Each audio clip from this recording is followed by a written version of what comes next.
ଆଜ୍ଞା ଆଜି ଦେଖିବା ଓଡ଼ିଶାର ସବୁତକ ନଦୀ।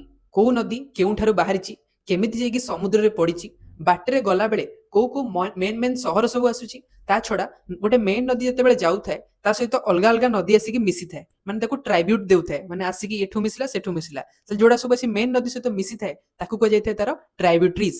ଆଉ ନଦୀଟା ଆଗକୁ ବଢିଲା ପରେ କିଛି କିଛି ନଦୀ ଥାନ୍ତି ତାଠାରୁ ସେପାରେଟ୍ ହେଇଯାନ୍ତି, ମାନେ ଡିଷ୍ଟ୍ରିବ୍ୟୁଟ୍ ହେଇଯାନ୍ତି, ତାହେଲେ ତାକୁ କୁହାଯାଇଥାଏ ଡିଷ୍ଟ୍ରିବ୍ୟୁଟରିଜ୍। ତ ଗୋଟେ ନଦୀ ସହିତ ମେନ୍ ନଦୀ ଯାହା ଆମେ ପଢିବା ତାର ଟ୍ରାଇବ୍ୟୁଟରିଜ୍ କ'ଣ, ତାର ଡିଷ୍ଟ୍ରିବ୍ୟୁଟରିଜ୍ କ'ଣ, ମେନ୍ ସହର କ'ଣ ରହିଛି, କୋଉଠି ସମୁଦ୍ରରେ ପଡ଼ିଛି, କେଉଁ ସହର ମୁଖ୍ୟ ମୁଖ୍ୟ ରହିଛି, ସେ ସବୁ ଜିନିଷ ଆଜିର ଭିଡିଓରେ ଦେଖିବା।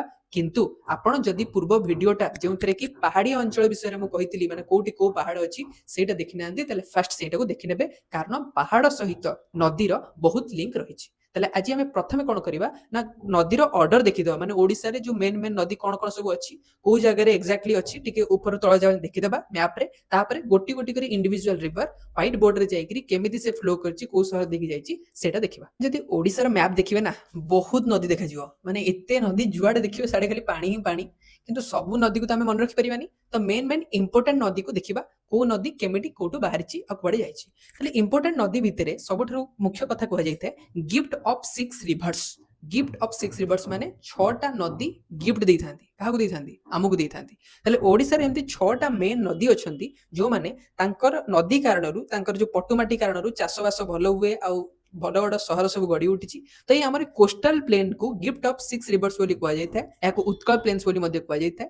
ତାହେଲେ ଏଇ ଯୋଉ ଗିଫ୍ଟ ଅଫ୍ ସିକ୍ସ ରିଭର୍ସରେ ଯୋଉ 6ଟା ନଦୀ କଥା କୁହାଯାଇଛି, ଆମେ ସେଇ 6ଟା ନଦୀ ବିଷୟରେ ଆଜି ପୁରା ଡିଟେଲ୍ସରେ ଗୋଟି ଗୋଟି କରି ପଢିବା। ତାହେଲେ 6ଟା ନଦୀ କୋଉ ଅର୍ଡରରେ ଅଛନ୍ତି ଆଉ କୋଉଠି କୋଉଠି ଏକ୍ଜାକ୍ଟଲି ଅଛନ୍ତି ସେଇଟା ଆମେ ଫାର୍ଷ୍ଟ ଦେଖିନେବା ମ୍ୟାପରୁ। ତାହେଲେ 6ଟା ନଦୀ ଭିତରୁ ଆପଣଙ୍କୁ ଲାଗୁଛି ଓଡ଼ିଶା କଥା କୁହାଯାଉଥିବ, ତ ମେନ୍ କିଏ ହେଇଥିବ?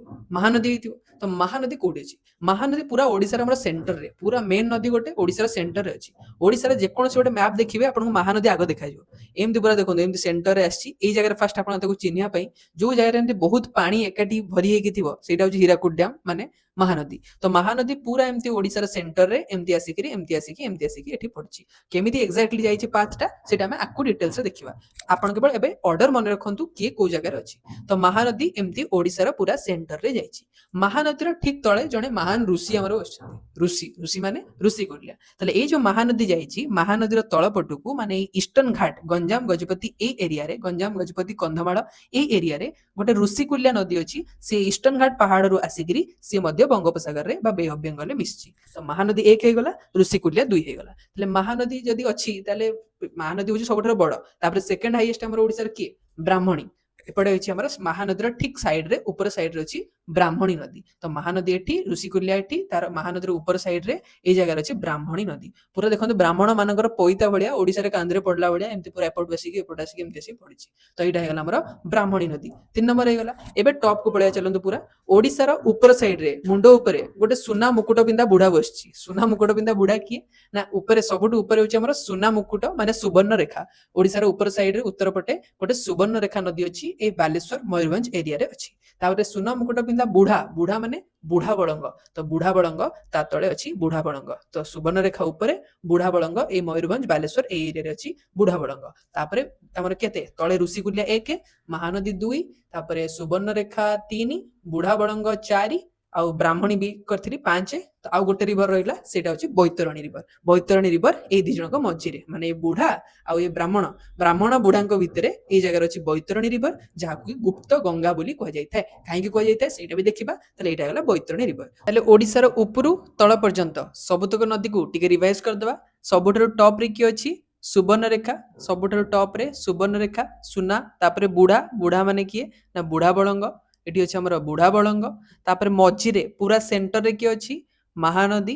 ମହାନଦୀ ଏଠି ଆମର ସେଣ୍ଟରରେ, ମହାନଦୀ ସବୁଠାରୁ ବଡ। ସେକେଣ୍ଡ ହାଇଏଷ୍ଟ, ତାରି ପାଖରେ ହିଁ ମାନେ ବ୍ରାହ୍ମଣୀ। ଆଉ ମହାନଦୀର ତଳେ ଏଇ ଜାଗାରେ ଜଣେ ଋଷି ଅଛନ୍ତି, ମାନେ ଋଷିକୁଲ୍ୟା।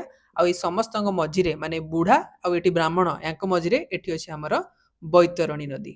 ବୈତରଣୀ ନଦୀ। ତ ଏମିତି ହେଇଗଲା ପୁରା 6ଟା ଯାକ, ଋଷିକୁଲ୍ୟା, ମହାନଦୀ, ବ୍ରାହ୍ମଣୀ, ବୈତରଣୀ, ବୁଢା ବଳଙ୍ଗ, ସୁବର୍ଣ୍ଣରେଖା। ୟାର ଏକ୍ଜାକ୍ଟ ପାଥ ଦେଖିବା, କିନ୍ତୁ ଆପଣଙ୍କୁ ଏଇ ଅର୍ଡରଟା ମନେ ରହିବା ଦରକାର ଯେ କିଏ କୋଉ ଏରିଆରେ ପାଖାପାଖି ଅଛି।